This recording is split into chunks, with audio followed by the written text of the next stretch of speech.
আজকে বাজারে সকাল সকাল গেছিলাম। সকাল সকাল গিয়ে আজকে খুব মজা ছিল মাছ খেতে, কারণ এখন মাছ মাংসটা একটু কমই খাচ্ছি, খাই না বলতে গেলে, মাংসটা তো এখন একদমই খাওয়া হয় না।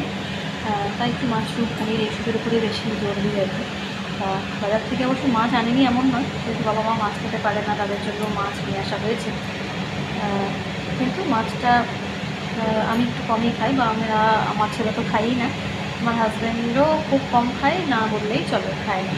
আমি মাশরুমটা নিয়ে এলাম, আর দেখো মাশরুমটাকে লাল লাল করে একটু আলু দিয়ে ঠিক যেমন কিমা রান্না করে সেইভাবে রান্না করলাম এটা।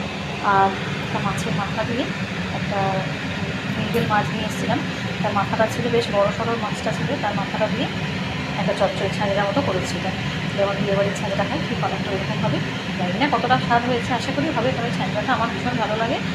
আর এটা দিয়ে আমার এক থালা ভাত লেগে দেবে, আর তার সঙ্গে মাশরুম তো আছেই। এটা আমার ভীষণ, এই দুটো তরকারি আমার ভীষণ প্রিয়। তোমাদের কেমন লাগবে ভিডিওটা আমাকে অবশ্যই জানিও।